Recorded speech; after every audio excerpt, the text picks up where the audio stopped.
comme nous avons toujours dit, il est le Dieu qui va agir. Des grains de sénévé, il se cache un grand arbre. D'un petit débit, il y a des résultats spectaculaires. Et quand l'arbre se produit, il y a même des oiseaux qui viennent s'y réfugier. Ça, c'est l'extension. Et maintenant, nous voulons écouter la parole de Dieu. Je vais d'abord recevoir les couples pastoraux, notre papa et notre maman. Ils vont se tenir debout, nous allons les accueillir, nous allons acclamer.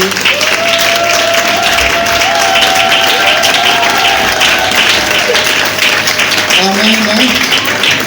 Notre papa reste d'abord, maman reste debout, papa va venir. Donc, papa va passer. Il est passé, il est avec Maman Toti, notre prophétesse, enseignante. Elle est tout, alléluia. Elle a toutes les qualités. Très belle. Elle prêche très bien. Et avec sa beauté, il y a l'onction.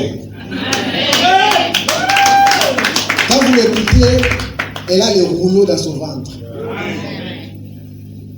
Je vais vous encourager de vous abonner dans sa page Toti Mbengela. Sa page TikTok, oh, c'est merveilleux. Elle fait des choses terribles, mes déclarations. Abonnez-vous dans sa page Toti Mbengela, vous allez écouter des choses merveilleuses. Et Dieu vous bénira. Et prochainement, nous aurons des moments favorables avec elle ici. Et ça sera chaud ici. Amen. Comment que Dieu vous bénisse. Et nous allons maintenant recevoir notre papa, le pasteur Timothée Mbengela, pour la parole pendant qu'il s'approche. Nous bénissons le Seigneur.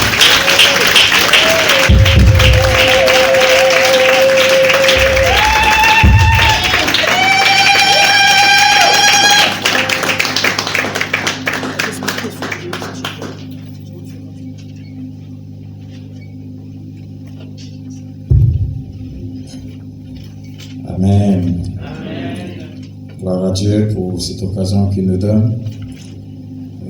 Hier encore, j'ai écouté cette prédication. J'ai béni Dieu que le pasteur Serge introduise en évoquant ce passage. J'ai suivi presque à 2 reprises le message de notre Père l'apôtre Dallo le 19 juin 2016, le jour du culte inaugural du centre missionnaire Philadelphie. Et il avait prêché sur les grains de sénévé. Et voir ce que Dieu est en train de faire aujourd'hui, ce message qui était prophétique est en train de s'accomplir. Et nous bénissons Dieu pour cette extension qui était déjà née et qui aujourd'hui c'est juste d'une manière officielle, mais qui existe déjà. Et j'aimerais vraiment rendre grâce à Dieu pour le pasteur Serge que j'ai appris à connaître. Je sais reconnaître si Dieu m'appelle à marcher avec quelqu'un. Souvent, Dieu me parle de la personne dès le premier jour, dès le premier contact. Et c'est ce qui était pour lui. Je ne suis pas trop expressif et j'ai gardé ça pour moi depuis longtemps, pendant plusieurs années, jusqu'à ce que les goûts de Dieu deviennent. Et voir déjà ce qui s'est fait aujourd'hui. Et j'en suis certain ce qui va se faire dans la suite. On peut que dire gloire à Dieu. Amen. Que Dieu soit béni. Je loue Dieu pour la présence de chacun de vous et je rends grâce à Dieu pour les hommes de Dieu qui sont là. Le pasteur Johnny Aaron, je l'ai toujours considéré comme un membre de Philadelphie.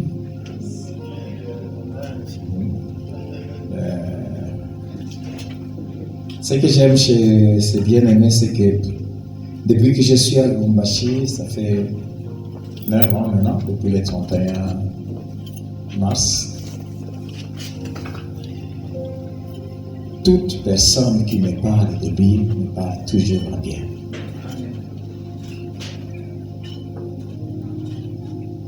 c'est vraiment ce que signifie avoir un bon témoignage. Je suis très fier de vous, frères. Je bénis Dieu pour la présence aussi de Pasteur Léonard, pasteur de notre extension de Bel-Air, avec son épouse Maman Zizina. Que Dieu vous bénisse. Certainement qu'il y a d'autres pasteurs qui sont là, que moi je ne connais pas. Donc là, je laisserai au père de la maison de le faire. J'ai l'habitude de préparer mes prédications très bien avant. Parfois, souvent quand j'ai à prêcher, c'est rare que je prépare une prédication en une semaine, de jours, parfois même 2 semaines. Surtout dès que j'ai le programme avant. Mais exceptionnellement, chaque fois quand j'ai prié pour avoir une orientation pour ce culte, ça ne venait pas.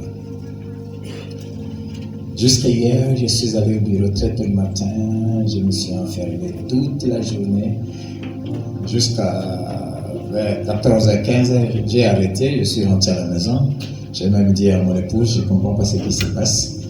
Quand quelque chose me vient, je commence à travailler, et moi je sens que ça bloque. Quand ça bloque, je sais que c'est pas ça. Je mets de côté, je reprends, je continue à méditer, puis une parole me saisit. Je commence à travailler, j'arrive quelque part, ça bloque. Chaque fois quand ça fait ça, je comprends que Dieu n'a pas encore fixé une chose. J'ai laissé. Je suis rentré à la maison, j'ai mangé, je me suis reposé, je suis rentré à l'église. C'est pendant que vers 2h du matin, j'ai somnolé un peu et puis je me suis réveillé avec cette phrase dans mes oreilles. C'est là où j'ai mes yeux et mon cœur, où je suis sauté. Et c'est de ça que je vais parler. Les yeux et le cœur de Dieu sont dans sa maison. Tel est le thème de mon message de ce soir, et plutôt de ce matin. On s'est premier culte. Dieu m'a dit de vous dire d'abord à vous, pasteur Serge et maman, Sidonie, mais aussi au travers de vous, m'adresser à toute l'équipe de collaborateurs qui sont avec vous et tous les fidèles que Dieu vous a donnés et à ce grand nombre qui vont venir. Les choses que j'ai à vous dire et à nous dire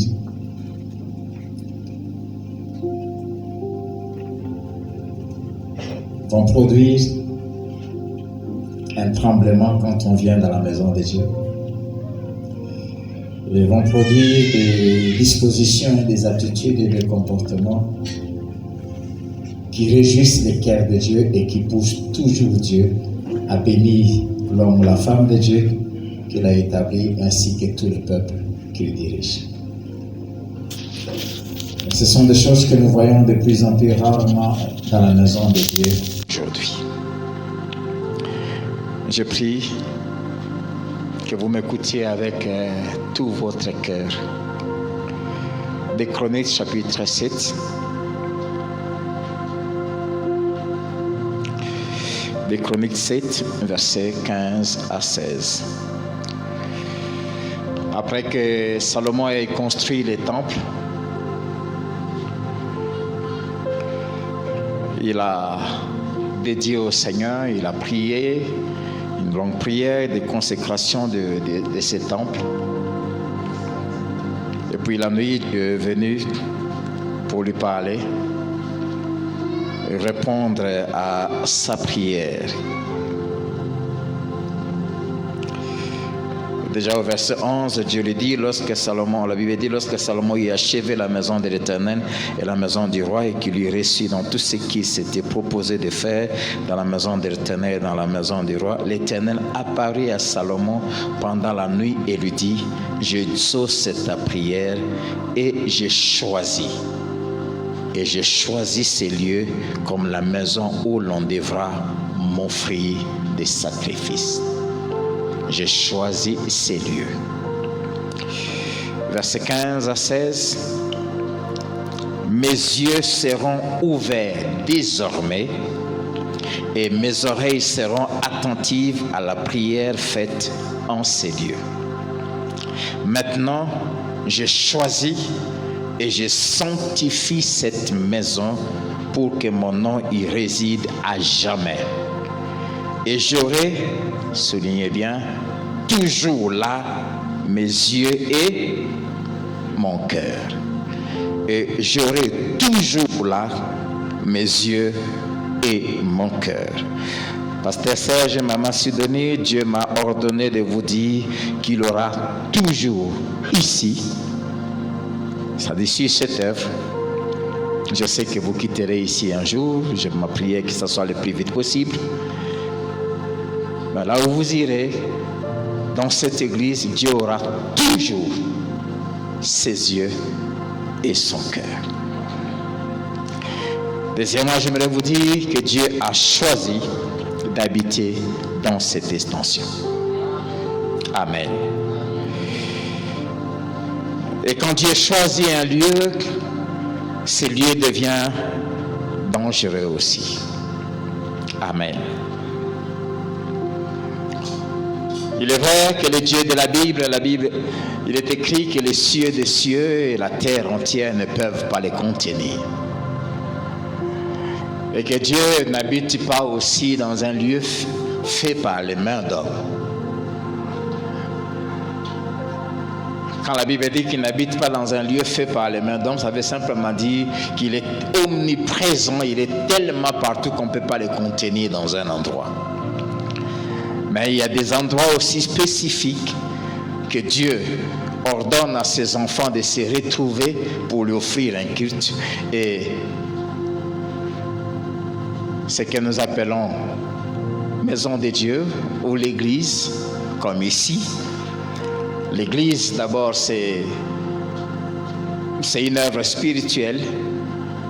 L'église est un corps invisible, parce que l'église est composée de tous ceux qui ont reçu Jésus comme Seigneur et Sauveur partout dans le monde, depuis le jour de la Pentecôte jusqu'à ce que Jésus revienne prendre l'église. C'est tout ça qui font l'église, le corps de Christ. Ceux qui sont morts en Christ et nous qui sommes en vie. Mais tout cet ensemble, tous ceux qui ont reçu Jésus, Dieu les réunit dans des endroits spécifiques qui sont des bâtiments pour qu'ils puissent l'adorer, le servir et le rencontrer. Comme le cadre du temple ici que Salomon avait bâti. Je comprends quand Dieu m'a donné cette parole que votre instruction première que Dieu vous donne, vous devez en faire une priorité, c'est de lui acheter un endroit et de lui bâtir une maison. Amen. Je crois que si vous en faites une priorité, Dieu vous fera beaucoup de bien. Amen. David avait commis une grosse erreur. Quand il est devenu roi, d'abord, c'était déjà quelque chose de positif. Quand il est devenu roi, une de ses premières décisions, c'était d'aller prendre l'arche et de l'amener à Jérusalem. Mais il a construit juste une petite histoire où il avait placé l'arche. Et puis il va se bâtir un grand palais somptueux, le palais royal. Mais le jour où il déménageait, il entrait dans ces palais. Vous trouverez ça dans les psaumes 132, quand il entre dans ces palais, il se sent mal à l'aise. Et lui-même va dire au prophète Nathan, on lit ça tout à l'heure dans 2 Chroniques 7, dans 2 Samuel 7 plutôt, il dit, je me sens très mal à l'aise de voir que j'habite dans une somptueuse maison, dans un somptueux palais, et l'arche de l'Éternel, ce qui représente la présence de Dieu, se trouve dans une sorte de hutte. Ça me dérange. Et dans le psaume 132, il va faire un vœu à Dieu en disant, je n'habiterai pas dans ces palais, je ne dormirai pas sur tous ces lits somptueux fabriqué pour moi en tant que roi, jusqu'à ce que je trouve un endroit et que je bâtisse une maison à l'Éternel, mon Dieu. Gloire à Dieu, quand son fils deviendra roi, à la place de son père, il va corriger cette manière de faire. Il commencera par les temples et puis après il bâtira sa propre maison après. La première chose que j'ai à nous dire, c'est que Dieu veut que son peuple lui trouve et lui bâtisse un lieu où il va se rencontrer avec lui. Amen. Dieu ne le demande pas. Il ne demande pas aux hommes de le faire, bien qu'il en a les désirs dans son cœur. Il y a des choses que Dieu n'aime pas s'exprimer, mais il cherche ceux qu'il aime, ceux qui ont à cœur ses intérêts et qui décident de faire des choses de par eux-mêmes pour leur Dieu. Je prie que cette église soit remplie des hommes et des femmes tellement amoureux de Dieu qu'ils n'attendent pas qu'on leur demande de faire quelque chose pour Dieu. Dans 2 Samuel chapitre 7, alors que David va manifester ses désirs de bâtir le temple pour Dieu, Nathan va lui dire, tout ce que tu as à cœur, fais-le. La nuit, Dieu va parler à Nathan, 2 Samuel chapitre 7, verset 4 à 5. La nuit suivante, la parole de l'Éternel fut adressée à Nathan, va dire à mon serviteur David, ainsi parle l'Éternel. Est-ce que toi qui me bâtirais une maison pour que j'en fasse ma demeure? Mais je n'ai pas habité dans une maison depuis le jour où j'ai fait monter les enfants d'Israël hors d'Égypte jusqu'à ce jour. J'ai voyagé sous une tente et dans un tabernacle. Partout où j'ai marché avec tous les enfants d'Israël, ai-je dit un mot à quelqu'une des tribus d'Israël à qui j'avais ordonné de paître mon peuple d'Israël? Ai-je dit, pourquoi ne me bâtissez-vous pas une maison de cèdre? Il va dire à David, depuis Abraham, depuis que je les ai fait sortir d'Égypte, j'ai marché avec eux 40 ans dans les déserts, 430 ans. Je leur ai donné des juges qui les dirigeaient. Et puis après les juges, il y a eu ton prédécesseur Saül, 40 ans. Pendant toutes ces années, plus de 500 ans, je n'ai jamais ouvert ma bouche, ni pour me plaindre, parce que vous me faisiez habiter dans une tente, je ne me suis jamais plaint. Je n'ai jamais demandé à quelqu'un, ni à vos dirigeants, ni au peuple, de me bâtir une maison. Il y a des choses que Dieu ne demande pas aux hommes. Dieu a des besoins. Est-ce que nous le savons? Nous avons l'habitude, quand nous venons dans la maison de Dieu, simplement dire, Seigneur, donne-moi, Seigneur, fais ces... Mais nous ne savons pas que Dieu a aussi des besoins et des attentes. Et il ne les exprime pas. Mais il faut être proche de Dieu.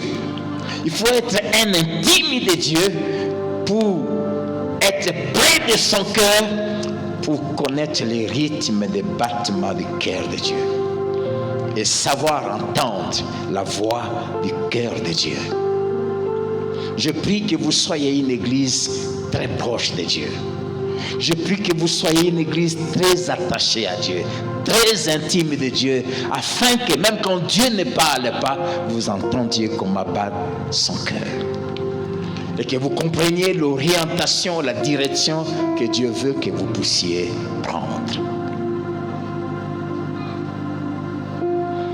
Je prie que vous ne soyez pas ce genre de chrétiens qui remplissent nos églises aujourd'hui, qui sont devenus de vrais mendiants spirituels, qui ne viennent à l'église que pour demander à Dieu, mais qui ne pensent pas à Dieu.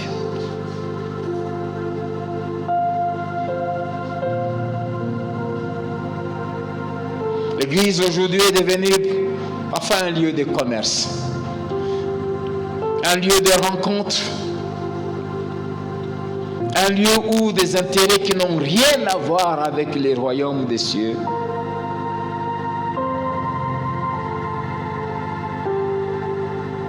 J'oublie jamais, chez nous à Philadelphie, à Kinshasa, il y avait une période où il y avait une grande autorité qui venait à nos cultes souvent. Et ce jour-là, c'est moi qui avais prêché même ce dimanche-là. Et alors qu'au deuxième culte, on était dehors en train de saluer des gens. Et cette autorité, quand ils sortaient, on s'est salué. Pendant qu'on échangeait un peu, il y a une maman qui était un peu à côté là et qui disait à l'autre, je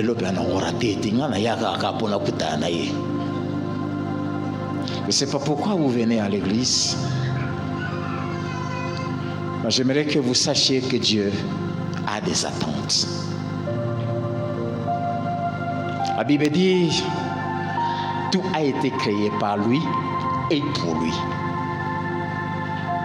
Cette extension, Dieu l'a créée, pas pour vous, mais Dieu l'a créée pour lui.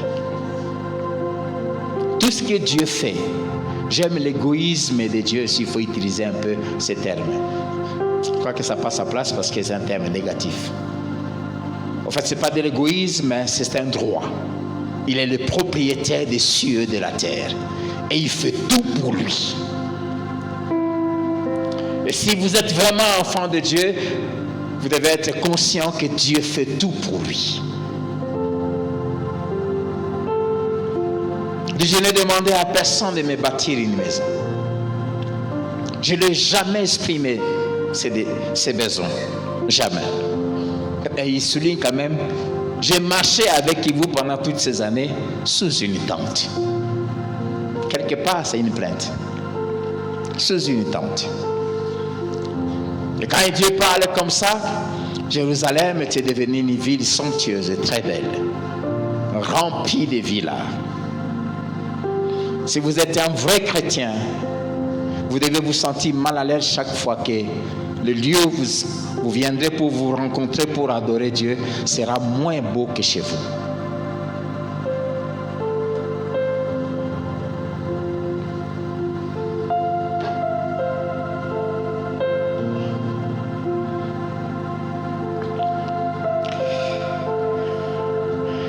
Mais ce n'est pas parce que Dieu ne demande pas qu'il n'y pense pas. Ce n'est pas parce qu'il ne demande pas qu'il ne veut pas ça. Gloire à Dieu. Jusqu'à ce que vienne un homme que Dieu lui-même dit, il était un homme selon son cœur. Je prie, pasteur et maman, que vous soyez un couple pastoral selon les cœurs de Dieu. Je prie que vous ayez le cœur de Dieu. Je prie que vous soyez une église qui a le cœur de Dieu. Et quand cet homme arrive, David s'appelait, dans 1 Chronique 28, verset 2, la Bible dit, le roi David s'éleva sur ses pieds et dit, il était vers la fin de sa vie, écoutez-moi mes frères et mon peuple, j'avais l'intention de bâtir une maison de repos pour l'arche de l'Éternel et pour les marchepieds de notre Dieu. Et je me préparais à bâtir. Il dit, j'avais l'intention. Et non seulement j'ai eu l'intention, mais aussi je me suis mise à l'œuvre pour que cette intention se réalise. Il a eu cette intention dès le début de sa royauté, et quand vous lisez tout le chapitre 28 et le 29, comment il s'est préparé, il a stocké des choses pour la construction du temple. Et avant de mourir, il prendra même tout l'héritage qu'il avait réservé à ses enfants, et il va donner ça à Salomon pour la construction du temple. Mais Même si Dieu n'avait pas fait la demande, mais quand David a eu l'intention, Dieu a réagi positivement. Premièrement, il a donné à David les modèles de la maison et du temple qu'il devait construire. 1 Chronique 28, le verset 19, David dit à Salomon, c'est par un écrit de sa main, dit David, que l'Éternel m'a donné l'intelligence de tout cela, de tous les ouvrages de ces modèles. C'est par un écrit de sa main. Chaque fois que vous aurez dans votre cœur un désir de faire quelque chose pour Dieu, Dieu vous en donnera les moyens et les capacités. Dieu vous révélera ce qu'il faut faire. Et il ne va pas s'arrêter là.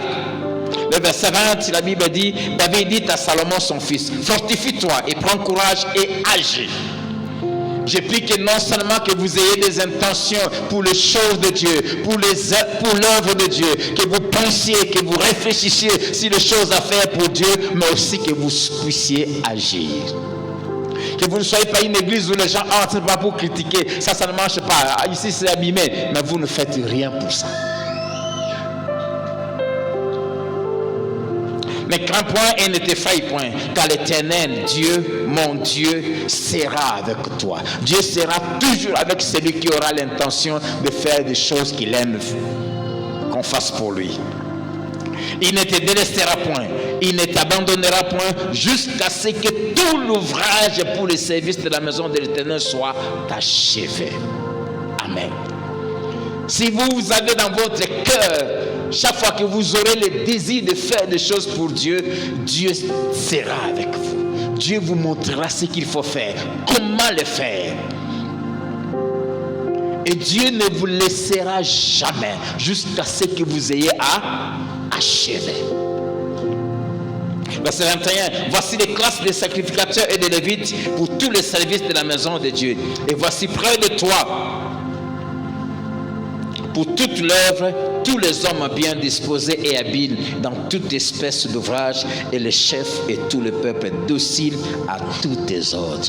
Pasteur, Dieu m'a dit de te dire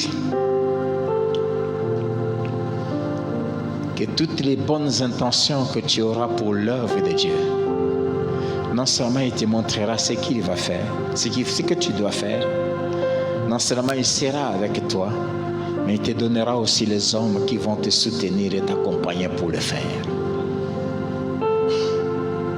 Les hommes dociles, les hommes à qui Dieu prendra le cœur qu'il a placé en toi et il va les mettre aussi chez eux. Comme il avait fait pour Moïse, il a pris l'esprit qui était sur lui et les a déposés sur les 70 anciens.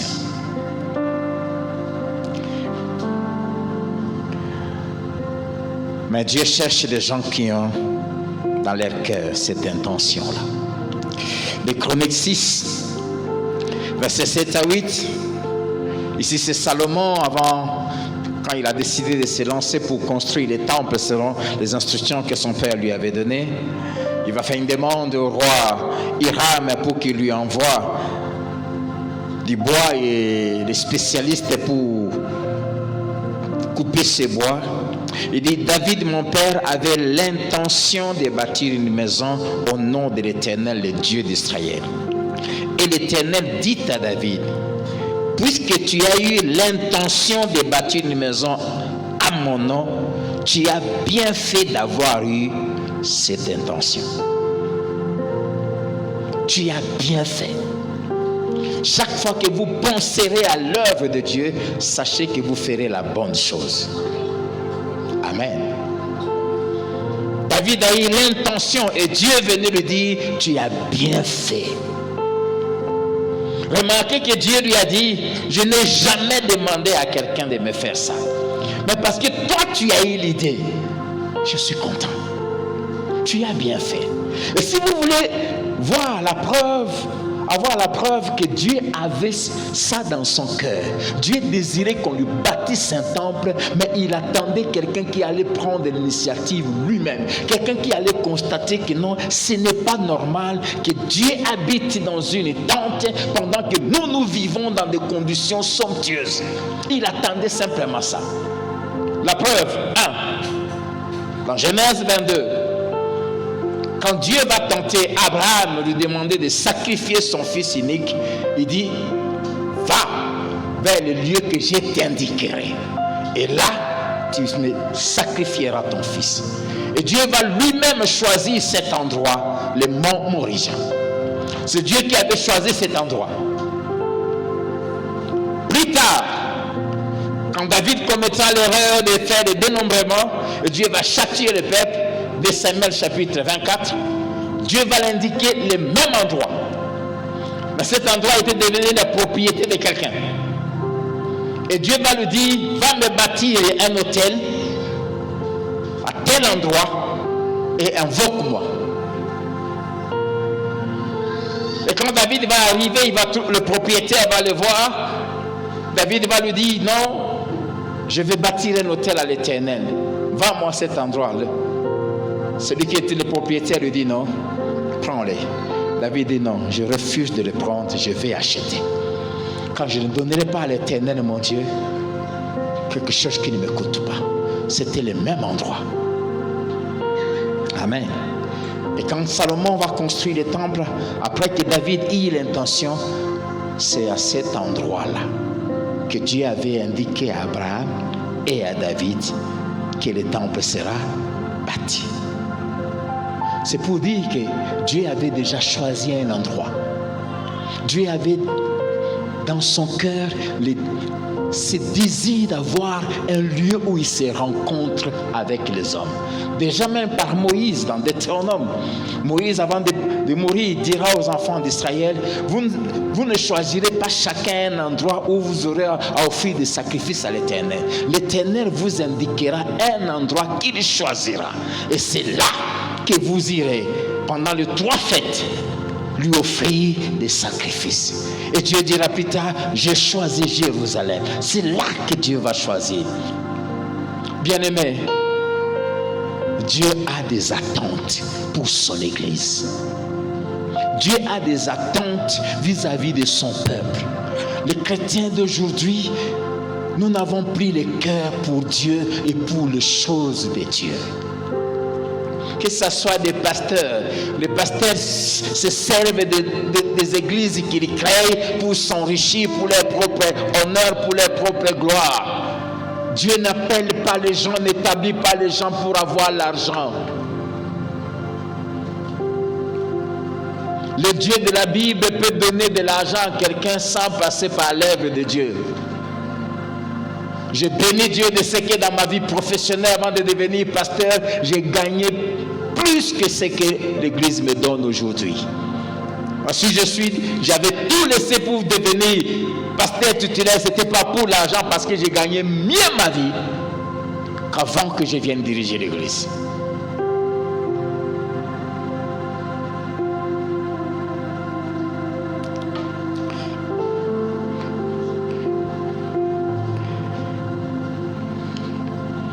Cette intention, quand nous l'avons, devient une source de bénédiction. Et ce jour, j'aimerais vous indiquer la voie qui mène à la protection de Dieu, aux bénédictions de Dieu, à la richesse si vous avez besoin de devenir riche en argent ou quoi. Quand David a eu cette intention, Dieu lui a dit, parce que tu as eu ça, je t'informe, ce n'est pas toi qui vas bâtir ce temple. Mais parmi tes enfants, je vais choisir un. Et ça sera lui qui va bâtir ce temple. Je serai pour lui un père, il sera pour moi un fils. Y a-t-il un parent ici? Si vous voulez assurer la destinée de vos enfants, occupez-vous de la maison de Dieu. Dieu lui dit, à cause de cela, je serai le père de ton fils. Et lui sera pour moi un fils. Il dit, s'il arrive à fauter, je vais punir sa faute, mais je ne vais pas lui retirer ma bonté comme je l'ai fait avec Saül. Si vous voulez assurer l'avenir de vos enfants, occupez-vous de la maison de Dieu.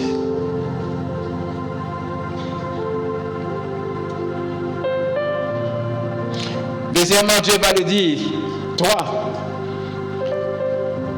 tu iras en paix vers tes pères après avoir accompli tes jours. Si vous voulez vieillir et connaître une vieillesse heureuse, paisible, j'ai toujours dit à Dieu, je refuse de maladie dans mon corps, je refuse de vieillir ou de devenir une charge pour mes enfants. Je quitterai cette terre, 1, à ma demande, et 2, en paix. 3, après avoir donné des instructions à ma maison, un peu comme Jacob, et puis je m'étale en paix, je dis au revoir les enfants et je meurs tranquillement, sans agitation. Je rentre chez nous. Si vous voulez accomplir vos jours sur cette terre, occupez-vous de la maison de Dieu. Dieu lui dit, tu partiras en paix après avoir accompli tes jours. Je prie que vous ne mouriez pas avant d'avoir accompli vos jours. Et si vous voulez accomplir vos jours, occupez-vous de la maison de Dieu.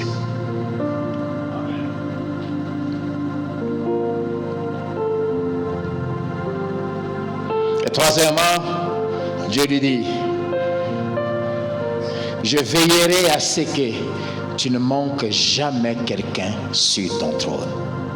Il y aura toujours un de tes fils sur ton trône. Et cette parole, Dieu l'a accomplie. Le trône de David est occupé éternellement par Jésus. C'est pour cela qu'on l'appelle fils de David. Et si vous voulez vous assurer que génération après génération, que Dieu élève toujours vos enfants dans les différents domaines de la vie, prenez soin des affaires de Dieu. Amen. Prenez soin des affaires de Dieu. Agé chapitre 1, verset 1 à 14, vous pouvez lire ça à la maison. Ça montre comment Dieu traite son peuple quand ce peuple se préoccupe plus de lui-même et pas de la maison de Dieu.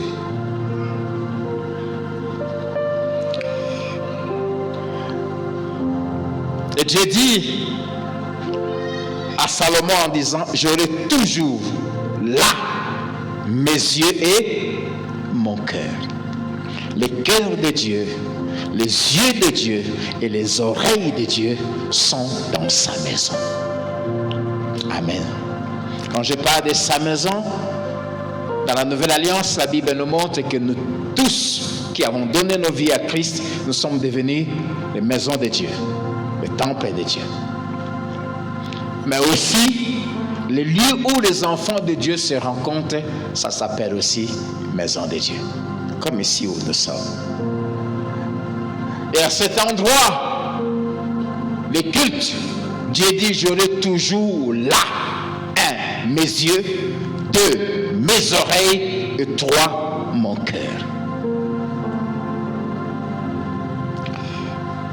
Qu'est-ce que cela veut dire? 4 choses. La première, l'église, c'est le lieu où c'est le lieu qui est aux yeux de Dieu son plus précieux trésor. L'église est le trésor de Dieu, son bien le plus précieux. Dans Matthieu chapitre 6, verset 19 à 21, Jésus a dit, ne vous amassez pas de trésors sur la terre, là où il y a les voleurs, là où ça rouille, là où ça vieillit, là où ça s'amortit, mais amassez-vous des richesses dans les cieux. Là où il n'y a pas de voleurs, là où il n'y a pas d'amortissement, là où ça ne vieillit pas. Et il va ajouter au verset 21, car là où est ton trésor, là aussi sera ton cœur. Et si Dieu dit, j'aurai toujours là mon cœur, ça veut dire que ça, c'est mon trésor. Ça, c'est le lieu où je vais investir tout ce que j'ai. Tout ce que Dieu a, il investit dans son église. Amen. D'abord, l'église en tant que corps spirituel, Jésus a investi sa vie pour son église. D'ailleurs, il en est la tête. C'est pour cela que le diable ne détruira jamais l'église. Aucun sorcier ne détruira l'église. Aucun sataniste, impossible. Parce que le cœur de Dieu est dans son église. Et Jésus en est la tête. Et ce qui fait fonctionner le corps, c'est la tête. Et la Bible dit, si la masse est sainte, les branches le sont aussi. Si la racine est sainte, les branches le sont aussi. Malgré nos faiblesses, l'Église n'est pas parfaite. Malgré parfois nos petites querelles, nos petits combats internes. C'est pour ça quand vous vous dites membre d'une église et vous ne venez pas au culte, vous ne venez pas dans les réunions, vous ne participez pas dans les activités, il y a un problème. Si vous êtes un fils de Dieu, votre cœur sera dans la maison de Dieu. Je prie que cette église ne soit pas composée de pharisiens, des gens qui se servent de Dieu pour eux, mais qui s'en foutent de la maison de Dieu. La maison de Dieu était devenue un lieu de marchandage et de commerce jusqu'à ce que Jésus arrive et il va mettre de l'ordre. Il va tout renverser, il va chicoter les gens, il va chasser les gens, il va leur dire, ne faites pas de la maison de mon Père une caverne de voleurs. Car la maison de mon Père, ça s'appelle quoi? Une maison de prière.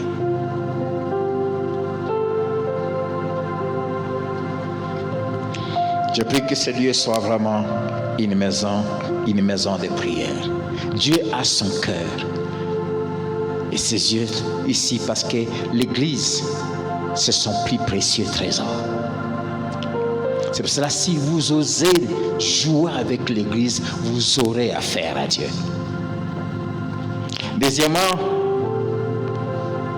parce que l'Église est sa maison, son adresse, là où on le trouve. Et parce que c'est sa maison, tout ce qui est dans l'Église est sacré. Vous savez ça? Nous avons chacun de nous des chaises chez nous. Mais la chaise sur laquelle vous êtes assis n'a peut-être pas la même valeur en argent que celle qui se trouve dans votre maison, mais cette chaise sur laquelle vous êtes assis est sacrée. Amen. C'est sacré. Ce lieu est sacré. Et quand on y entre, on doit y entrer en tremblant. Ce n'est pas un lieu où on doit jouer. N'osez jamais jouer dans la maison de Dieu. Il va vous tuer. C'est là où il habite. Il dit, je choisis cet endroit pour y faire résider mon nom. C'est là où Dieu, ça devient son adresse. C'est pour cela, en même temps, l'Église devient un endroit dangereux. Tout ce qui est dans la maison de Dieu est saint.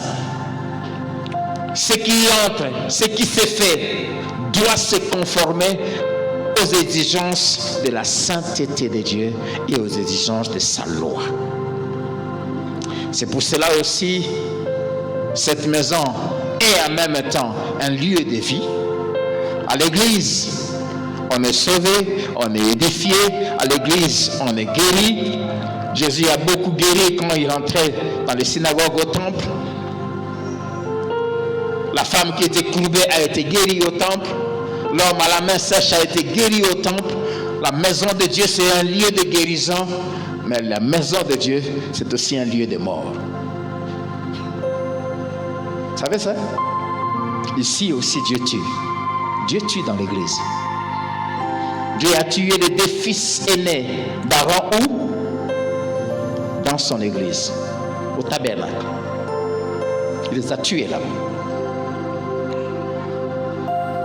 Dieu a tué le fils d'Élie. Ananias et Saphir ont été tués en plein culte dans l'église. Ça c'est le Nouveau Testament. Ananias et Saphir étaient tués où? Dans l'église, en plein culte.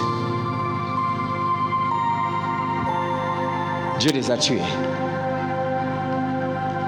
Les choses qui se font à l'église donnent la vie. Les choses qui se font à l'église tuent aussi. La Sainte Seine, quand vous la prenez, la Bible dit selon les dispositions de votre cœur, si elles sont bonnes, elle produira guérison, délivrant toutes sortes de miracles et de grâces. Mais la même Sainte Seine, si vous la prenez avec de mauvaises intentions, elle produit maladie, infirmité et mort. L'église est un lieu de bénédiction, mais aussi c'est un lieu aussi de malédiction. Ça maudit aussi à l'église. C'est pour ça ne jouez jamais, jamais, jamais, jamais à l'église. Ne faites jamais de l'église un endroit où vous venez blaguer.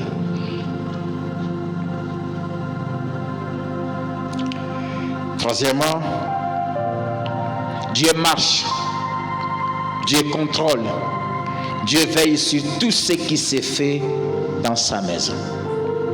Apocalypse chapitre 1, au verset 20, il dit, voici ce que dit celui qui marche au milieu des 7 chandeliers. Et lui-même, il dit, les 7 chandeliers sont les 7 églises.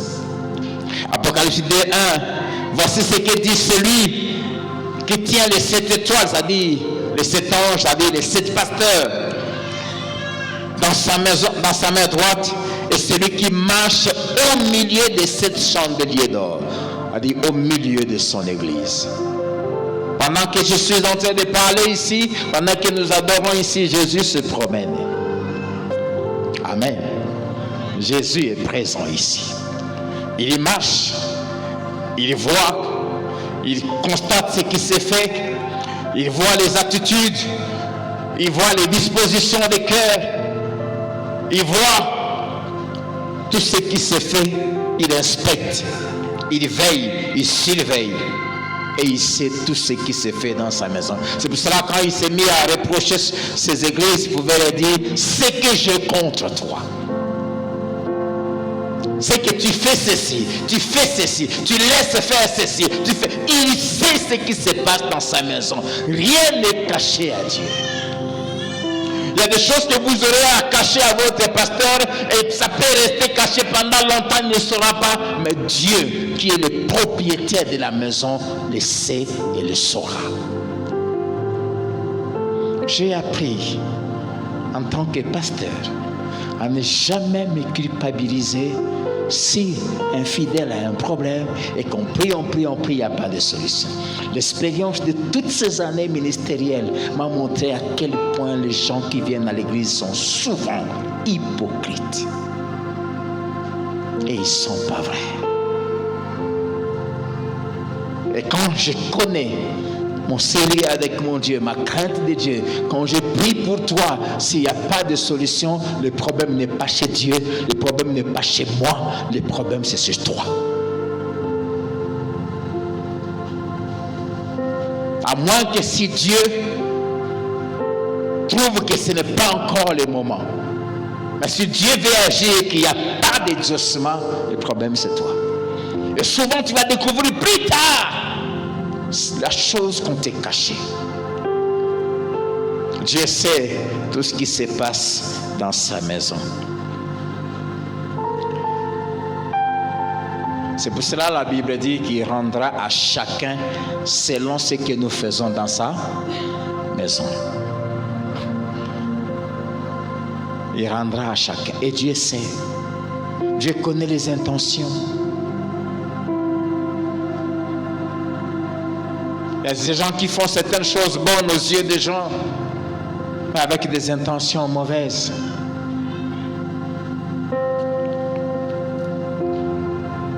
C'est pour cela aussi que j'ai appris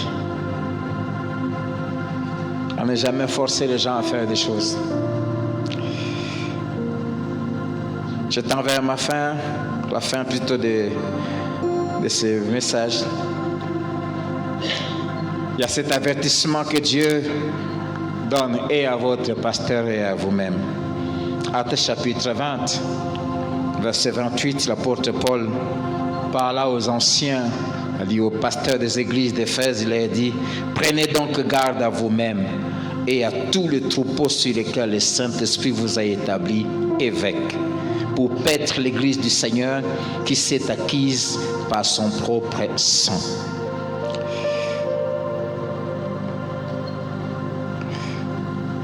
Ce passage, première chose, l'Église appartient au Seigneur et l'Église a coûté très cher à Dieu. Pasteur Serge, l'Église appartient au Seigneur. Elle n'appartient ni à toi, ni à moi, ni à Dalo. Amen. L'Église appartient au Seigneur. Parlant à Pierre et au travers de Pierre à nous tous qu'il a appelés, il dit paie mes brebis. Nous paissons les brebis de quelqu'un d'autre. C'est pas comme ce qu'on voit aujourd'hui. J'ai toujours entendu cette phrase. Oh non, il a volé mes membres. Comment on peut voler les gens? Et puis tout pasteur sérieux ne peut jamais dire mes membres. Vous n'êtes pas nos membres. Vous êtes membres de la famille de Dieu. Vous appartenez à Jésus. Moi, je n'ai rien fait pour toi. Toi et moi, nous sommes frères et sœurs. Ce qui me permet de me tenir ici n'est qu'une grâce qui a fait que je me retrouve ici. Un jour, ça sera toi. Amen. Retenons ça. Maman Sidonie, ces gens ici ne vous appartiennent pas. C'est pour cela, ne jouez pas avec eux. Prenez garde à l'église de Dieu et aux troupeaux sur lesquels le Saint-Esprit vous a établi. L'église appartient à Christ. Deuxièmement, celui qui choisit et celui qui établit. Amen. On se choisit pas, on se choisit pas à l'église, ça se dit. Hein? On se choisit. C'est du français ça. Ma langue s'est bloquée un peu. Bon. Vous comprenez ce que je veux dire? On ne se choisit pas et on ne s'établit pas. C'est Dieu qui choisit et c'est Dieu qui établit. C'est pour cela que c'est une grosse erreur de venir à l'église pour un positionnement.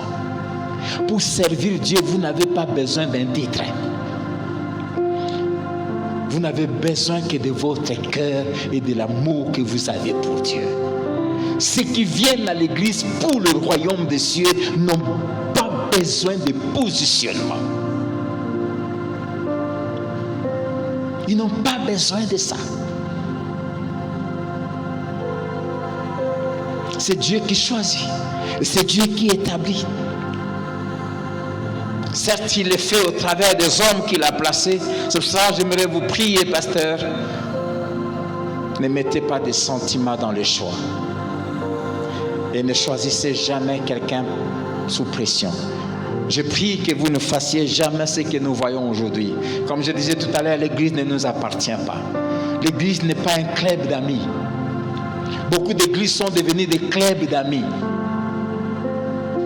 Pasteur Serge, tu peux te lever. Regarde tous ces peuples ici. J'aimerais m'adresser à chacun de vous. Ne cherchez jamais à devenir pire pasteur. Vous m'entendez? Ne cherchez jamais à devenir... Comment on appelle ça?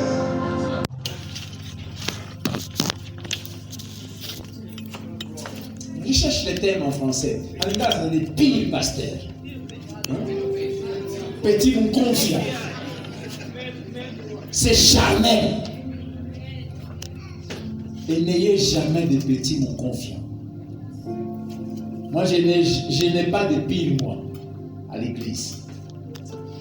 Même si vous êtes un proche collaborateur, vous n'êtes pas pire, moi. Ose simplement fauter et là, tu sauras que pasteur n'était pas pire, toi.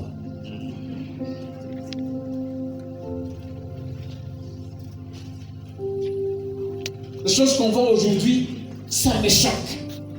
Vous voyez quelqu'un qui t'appelle Aujourd'hui, plusieurs ne le font plus. Souvent, des gens m'appellent, les collègues, des Kinshasa. Oh non, je suis en train de venir là-bas. Au Tikilangaï.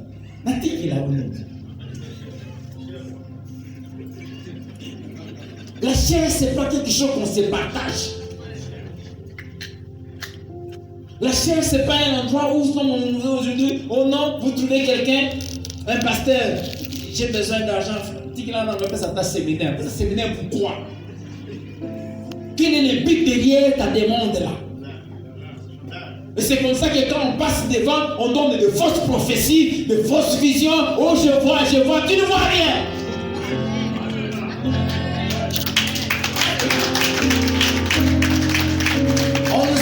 On ne donne pas la chair à quelqu'un parce qu'on est amis. On donne la chair à quelqu'un quand Dieu, le propriétaire de la chair, a dit mettez-le. Beaucoup qui avaient l'habitude de venir à Philadelphie quand ils étaient en mission, venir prier avec nous. Aujourd'hui, quand ils viennent à la mission, ils ne viennent plus chez nous. Parce qu'ils savent qu'avec moi, ça ne marche pas. D'ailleurs, la chair, c'est pour moi. Ah oui. Tu peux avoir l'onction, mais tant que Dieu ne me dit rien, je ne te programme pas. L'église, ce n'est pas un lieu de jeu. Ce n'est pas une association d'amis où on s'entraide, non. C'est un lieu sacré.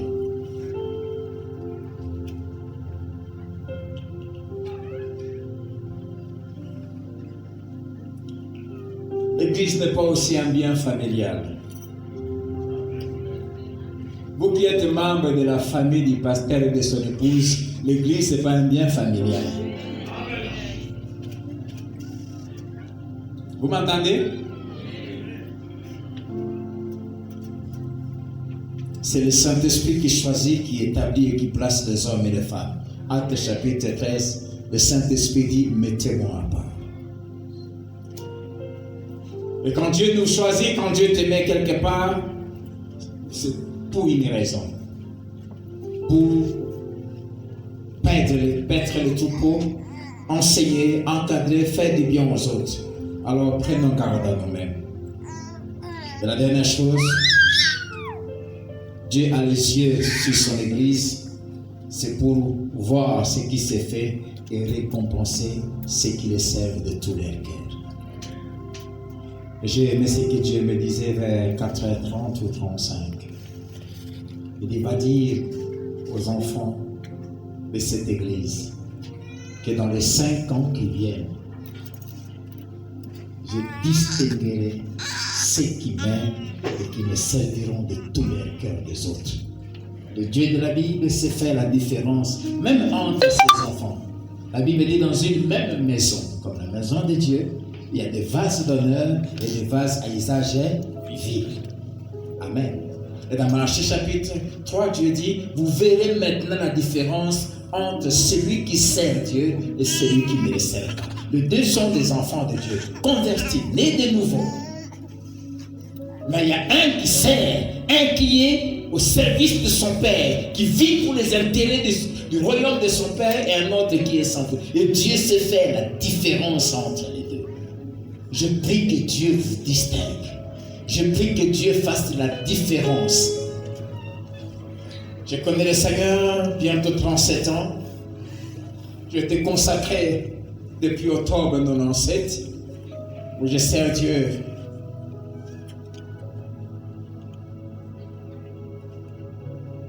Je disais même à ma femme dernièrement, on a rencontré dans un aéroport un bien-aimé avec qui on a servi le Seigneur quand on était étudiant. On était à 3 dans ces groupes-là, des passionnés de Dieu comme jamais. Et quand je vois ce que chacun est devenu dans la vie, je ne connais pas quelqu'un qui aime Dieu, qui le sert de tout son cœur, qui craint Dieu, qui vit pour les intérêts de Dieu, que Dieu ne finit pas par bénir dans tous les domaines.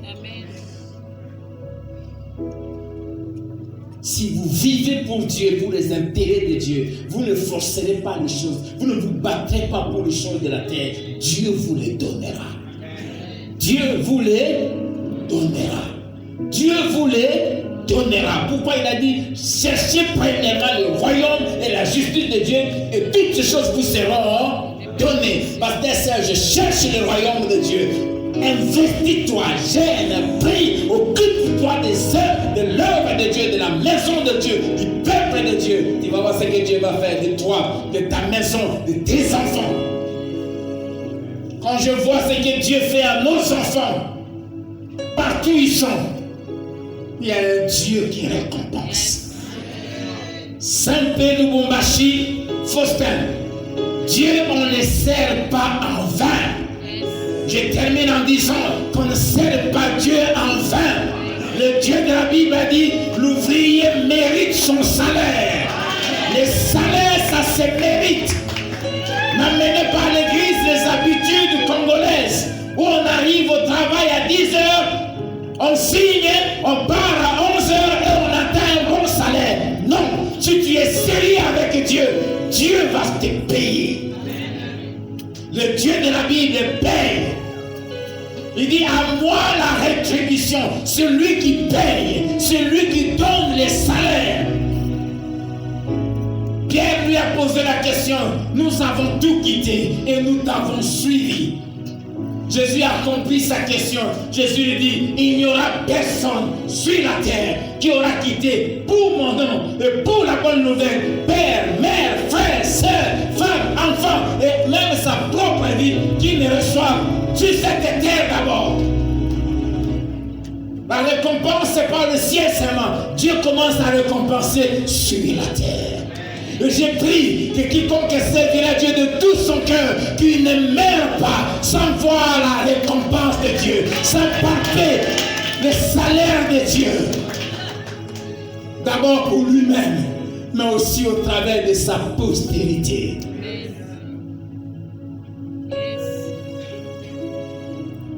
Dieu récompense. Il a ses yeux sur sa maison pour récompenser. Il regarde qui fait quoi, qui nettoie, qui fait quoi de tout son cœur, qui le fait avec joie, sans murmure, sans plaindre, sans se plaindre. Quand Dieu regarde, il dit, le Dieu de la Bible récompense. J'ai vu cette femme quand j'ai commencé à l'aimer servir Dieu. Quand je vois des choses que Dieu lui fait,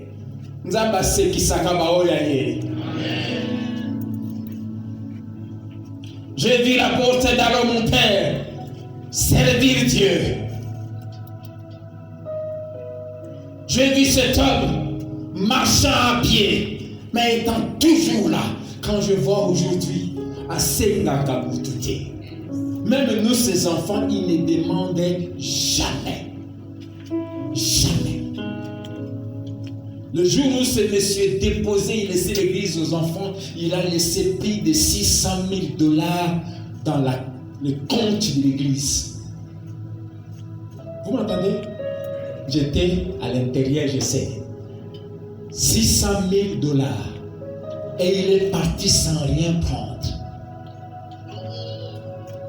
Avant qu'il parte, là nous sommes en train de construire notre temple de l'église mère.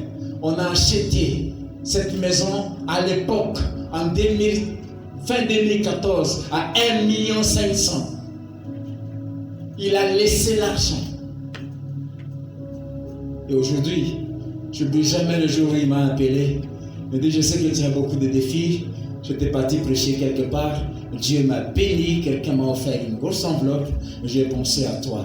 Envoie-moi le numéro de compte de l'église. J'ai envoyé quelques 15-20 minutes après. J'attends. Je regarde. Je n'en croyais pas. $45 000.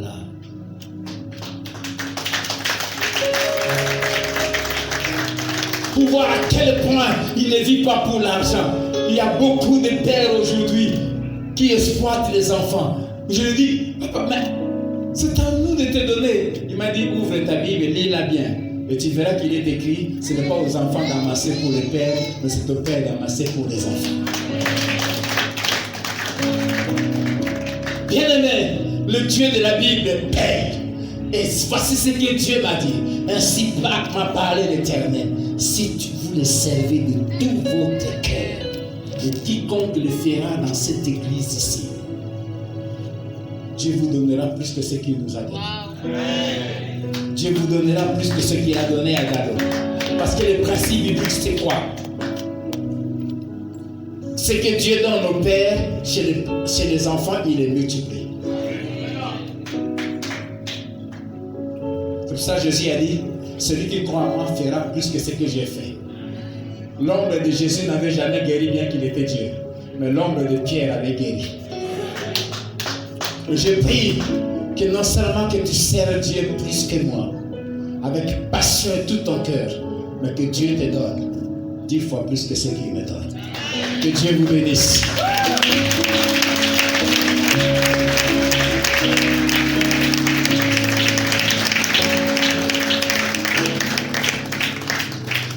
Amen. Amen. J'aimerais demander à... Bon, ton mari est déjà venu. À maman Sidonie de venir. J'aimerais vous inviter en tant qu'église de vous lever.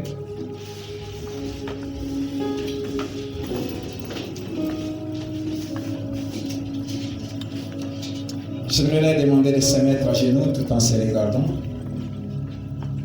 J'invite Pasteur Toti.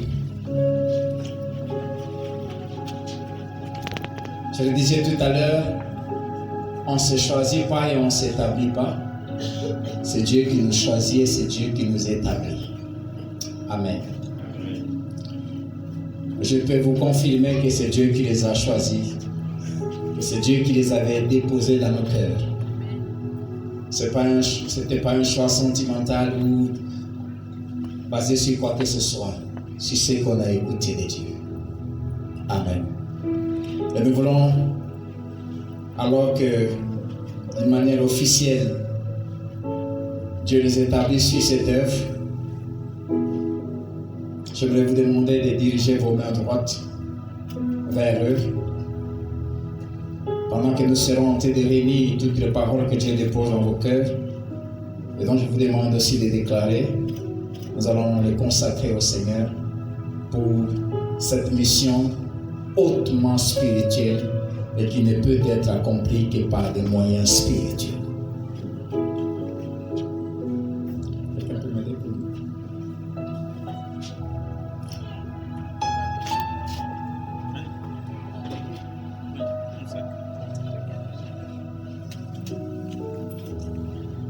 Seigneur Dieu notre Père, ce jour est spécial. Nous l'avons découvert il n'y a pas longtemps. Mais ce dimanche 25 mai 2025 a été connu par toi avant la fondation du monde. Tu l'avais mis à part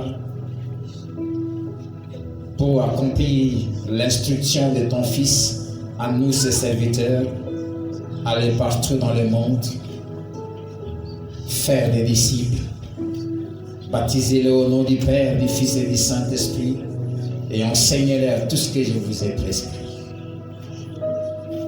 Et voici, je suis avec vous tous les jours jusqu'à la fin du monde.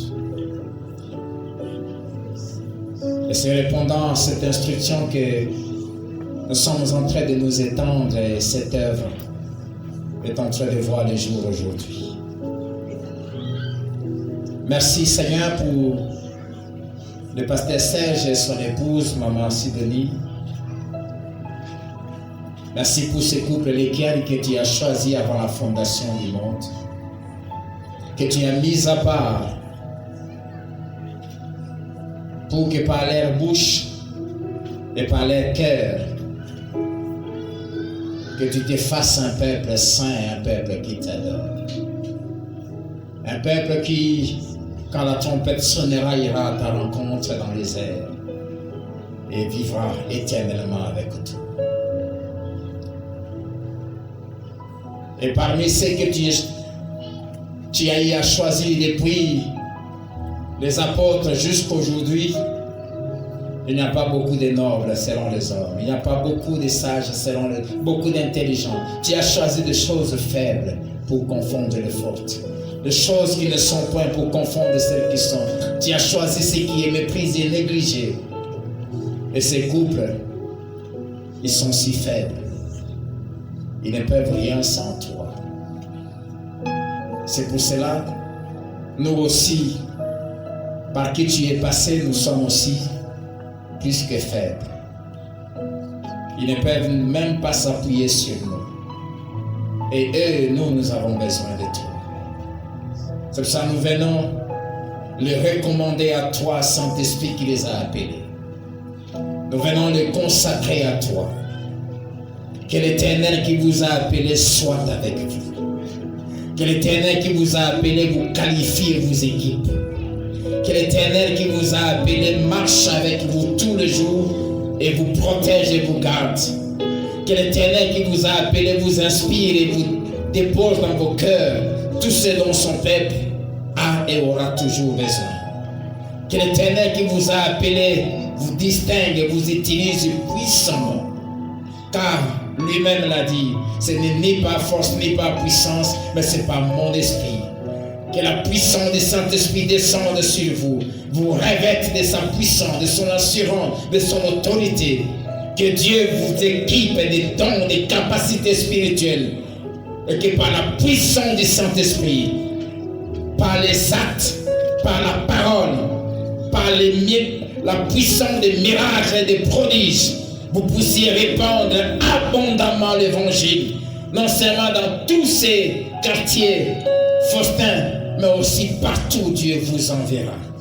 Nous vous consacrons à l'Éternel, nous vous mettons à part pour l'Éternel, et nous vous bénissons de la part de l'Éternel. Que l'Éternel fasse de vous ces puissants instruments, que par vos mains que Dieu guérisse, par vos mains que Dieu sauve, par vos paroles que Dieu change de vie, délivre, rebat, puisse rebâtir, reconstruire, relever et transformer et changer de vie. Que Dieu vous garde fidèle à lui. Que Dieu vous garde fidèle à la saine doctrine. Que Dieu vous garde attaché à la parole. Que Dieu remplisse vos entrailles de son rouleau. Que vous soyez des amoureux de la parole de Dieu. Que rien que la Bible soit le fondement et la force de votre ministère. La seule source d'inspiration de vos prédications.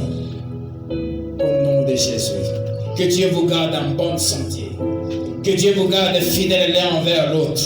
Que les scandales ne passent jamais par vous. Que Dieu protège vos enfants. Que Dieu bénisse vos enfants. Que Dieu fasse de vos enfants des modèles. Seigneur, je déclare que cette œuvre de Dieu, cette extension de Faustin, prospérera par vos mains.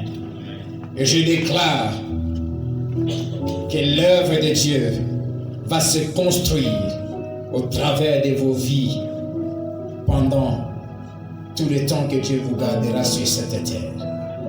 L'argent ne manquera pas.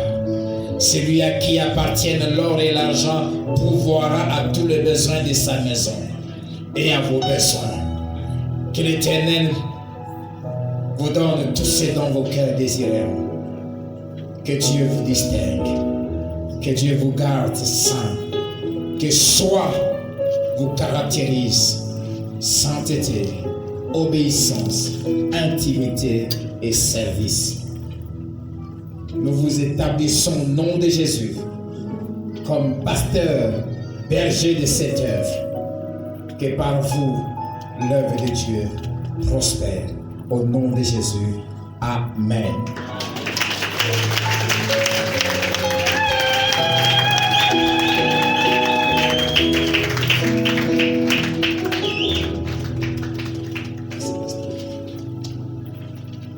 Amen. Église Centre Missionnaire Philadelphie Lubumbashi Extension de Faustin. Nous avons l'honneur, au nom du Seigneur Jésus-Christ, au nom de son Église, mais aussi au nom de notre responsable, celui qui est le coordonnateur de toutes les églises Philadelphie, partout dans le monde, le pasteur Ken Lomba. Nous vous présentons votre pasteur et votre maman pasteur, maman Sidonie et papa Serge Edouard. Est-ce que vous les acceptez comme votre pasteur? Est-ce que vous pouvez le manifester?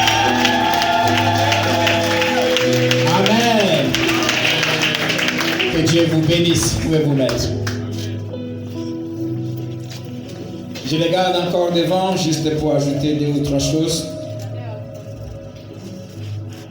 La première, ce que je veux vous dire, c'est que Dieu qui les a choisis, c'est qui ils sont. Il connaît leurs capacités, il connaît aussi leurs faiblesses. Amen. Dieu ne choisit jamais des gens meilleurs. D'ailleurs, meilleur n'existe pas devant Dieu. Dieu choisit des gens pleins d'imperfections pour les qualifier et les rendre meilleurs. J'aime quand il dit aux disciples, quand il appelle Matthieu et Marc, Jean et Jacques, il dit, suivez-moi et je ferai de vous. Ce que vous êtes maintenant, je vais vous transformer et vous allez devenir ce que moi je veux. Je ferai de vous, c'est un processus. Pendant qu'ils seront en train de servir Dieu, pendant qu'ils seront en train de vous servir de la part du Seigneur, sachez que et vous et eux, vous continuerez à être dans l'école de Dieu. Vous continuerez à apprendre. Nous sommes tous des disciples de Jésus. Et le mot disciple dans son original veut dire étudiant à vie. Amen. Donc, je vous présente le pasteur que Dieu vous a donné, tout en sachant que ce n'est pas un homme parfait.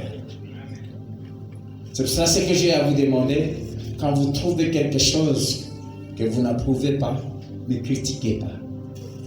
Venez le voir. Et je crois qu'il a en lui mon ADN et l'ADN de mon Père.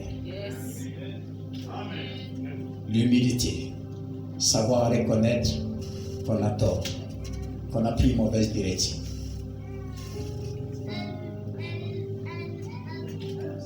Venez le voir, dit pasteur. Je pense que l'orientation qu'on est en train de prendre n'est pas tellement bonne. Moi, je propose ça. Réfléchissez ensemble et je sais que le Saint-Esprit vous dirigera et vous prendrez la direction que Dieu veut. Amen. La deuxième chose que j'ai à vous demander, c'est de prier beaucoup pour eux. Vous n'avez aucune idée. À dater d'aujourd'hui, ils sont devenus la cible privilégiée du diable. L'homme et la femme à abattre. Je prie que chacun de vous élève un mur autour d'eux par son intercession et par ses prières. Priez pour eux. Priez pour que Dieu les garde en bonne santé. Priez pour que Dieu les préserve du mal. Priez pour que Dieu les garde fidèles l'un à l'autre. Priez pour que Dieu les préserve des conflits, des incompréhensions inutiles. Priez pour que Dieu protège les enfants. Bref, priez pour eux et priez pour eux.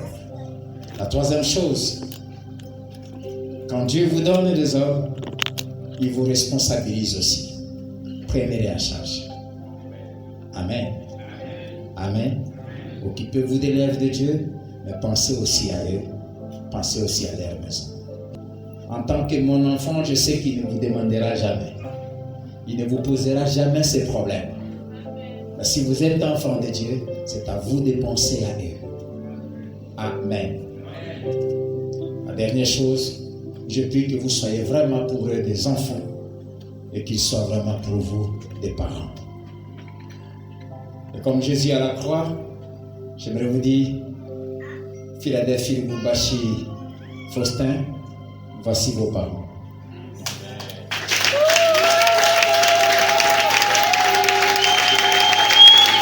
Et j'aimerais vous dire, en Macédonie et Papa Serge, voici vos enfants. Et comme Jésus avait fait, après avoir dit ça, il a dit tout est accompli. Et il est parti, mais moi je parle pas. Après avoir dit ça, ma mission est accomplie. Maintenant, je remets le micro à votre pasteur, notre pasteur. Amen. Acclamons fort le Seigneur.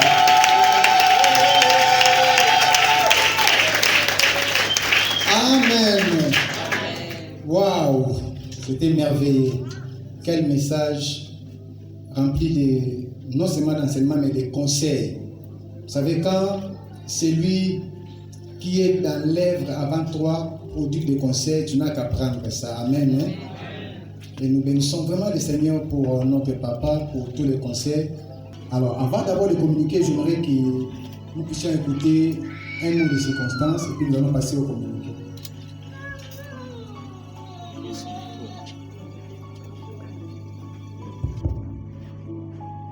Discours de bienvenue à l'occasion du culte inaugural et de l'installation pastorale.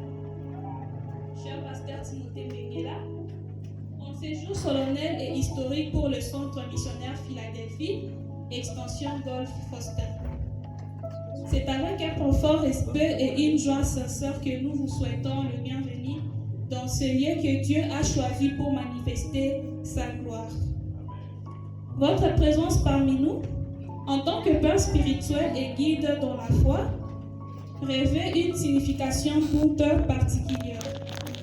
Elle témoigne non seulement de votre attachement à l'œuvre du Seigneur, mais aussi de la profondeur et de la relation spirituelle que vous entretenez avec le CMP Golf Faustin.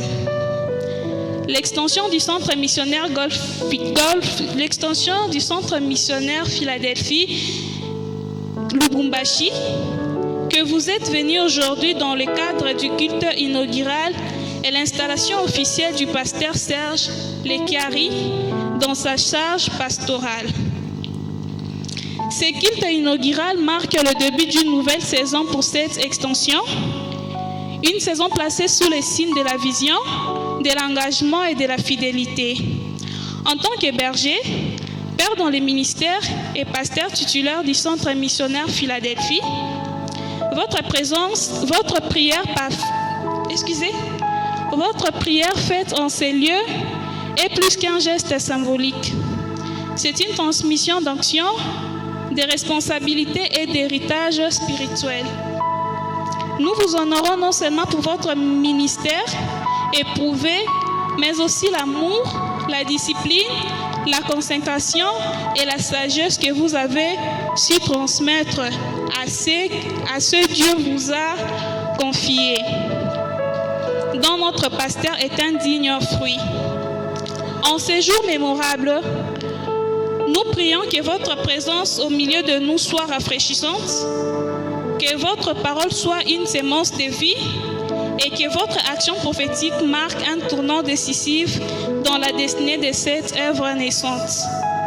Cher pasteur Timothée Benguela, soyez honoré, soyez béni et soyez puissamment utilisé par le Seigneur.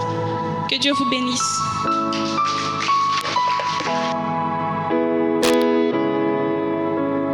Amen. Nous bénissons le Seigneur. Que Dieu soit béni. Voilà, nous sommes à la fin de notre culte. Nous allons nous tenir debout. Je vais remettre les micros. Je vais donner à Maman Toti, il va bénir l'église.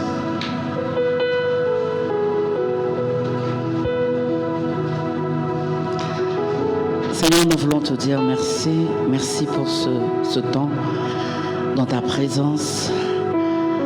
On ne sort jamais le même. Lorsqu'on entre dans ta présence, quelque chose se passe. Laisse que ton nom soit béni pour tout ce qui a été fait en Seigneur. Nous te faisons confiance pour le reste. Nous te faisons confiance pour la suite. Oui, Seigneur, tu commences, tu chemines et tu achèves. Tu n'as jamais commencé pour arrêter en chemin.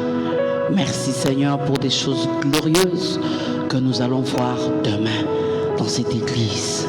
Merci, Seigneur, pour l'expansion.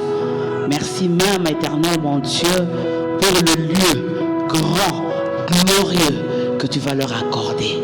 Nous voulons déjà, en ce culte inaugural, déjà annoncer l'inauguration du grand temple.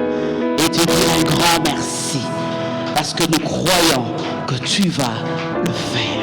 Et tu vas remplir encore davantage ce temple. Merci, Seigneur, que la semaine de chacun de nous soit une semaine bénie par toi et conduit toutes choses pour ta seule gloire, au nom de Jésus. Amen. Amen.